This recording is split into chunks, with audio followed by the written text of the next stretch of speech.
Dans cette édition, nous irons à Ajaccio où le musée Fesch propose des visites interactives grâce à une application développée en Corse. Pour diminuer le volume des déchets ménagers, certaines collectivités misent sur les poules et proposent à leurs administrés d'en adopter. Mais on débute avec une petite révolution dans le monde du nettoyage à sec. La fin programmée de l'utilisation du perchloroéthylène, un produit très dangereux pour la santé. Il est pourtant utilisé dans la plupart des pressings de notre pays qui vont devoir trouver des alternatives. Certaines enseignes se sont déjà mises au vert. Plus blanc que blanc, mais surtout plus vert que vert. C'est la promesse de ces pressings nouvelle génération, ne plus polluer. Un concept qui a séduit les investisseurs. Cet homme est un client de cette chaîne de pressing, mais aussi un de ses actionnaires. Il a flairé la bonne affaire. C'est un bon investissement parce qu'il vient à point au moment où le gouvernement français a décidé de mettre fin à l'utilisation du perchloroéthylène. Comme vous savez, c'est un produit très toxique. Dans cette chaîne, on utilise donc du silicone liquide pour laver. Une technologie mise au point aux États-Unis. Ici, pas d'odeur, fini le perchlo comme on l'appelait. Ce produit cancérigène aura disparu du pressing dans 7 ans. Il n'y a pas de fait vraiment avéré de dangerosité pour les clients. C'était plus dangereux pour les exploitants qui respiraient ça toute l'année dans le cadre de leur travail, voire même pour des voisins de l'exploitant, car c'était un produit très volatile. Donc vous, j'imagine que ça vous rassure, vous, de travailler ici? Ah, moi, j'aurais pas travaillé avec du perchlo. Pourquoi? Parce que j'aurais peur pour ma santé et celle de mes employés. Changer ses habitudes. Dans ce pressing, on travaille encore au perchlo. 3000 pièces lavées par jour, autant dire de l'intensif. Mais dans quelques jours, tout devrait changer. Cette machine va tout simplement disparaître et on va implanter une autre machine qui va utiliser un autre solvant, donc qui nécessite une technologie différente. 50 000 € investis. Ici, on va donc passer au lavage à l'hydrocarbure. Reste le problème des déchets. Ils peuvent être importants dans les pressings. Une difficulté qui n'existe pas chez Sequoia, le pressing vert, avec la technologie silicone. Une machine comme celle-ci n'est même pas connectée ni à une arrivée ni à une sortie d'eau. Il y a bien des déchets comme quelque part. Vous avez dans ce petit bidon ce qu'on récupère donc comme tâche et comme silicone sale sur 6 mois d'activité. Vous voyez, il n'est même pas encore plein. Au plus tard, en 2022, tous les pressings devront donc avoir abandonné le perchlo, le prix d'un nettoyage vraiment écolo. Ce sont les nouvelles stars des jardins français. Les poules ont le vent en poupe et elles ne sont pas là que pour fournir des œufs frais.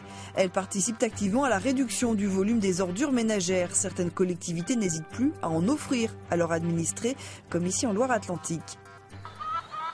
Ces deux nouveaux pensionnaires sur pattes ont bien changé les habitudes de la famille Le Gall. Terminer les épluchures de fruits et légumes dans la poubelle, leurs deux poules auront la chance de picorer ces pelures. Elles ne sont pas difficiles, mais certaines restrictions sont de rigueur. Alors on ne peut pas donner, par exemple, les coquilles d'œufs, il faut les casser. Et après le reste, on ne peut pas donner des pelures, par exemple, de pommes de terre crues. C'est plutôt ce qui est cuit, mais sinon, elles mangent vraiment de tout. Au menu, restes de riz, coquilles d'œufs et pelures de pommes. Les deux volatiles sont gourmands et dociles. Chacun peut manger jusqu'à 100 kg de déchets ménagers par an. Un bon compromis pour cette famille qui en produit 450 chaque année. Elle n'a pas hésité à se porter volontaire. Pour lancer l'expérimentation, avoir des résultats chiffrés et que ça s'étende après à d'autres habitants qui puissent voir l'intérêt d'avoir un poulailler et que c'est pas compliqué du tout. Faire tache d'huile, c'est tout l'enjeu de cette expérience portée par la communauté de communes de Redon. Valoriser et sensibiliser sur la réduction des déchets.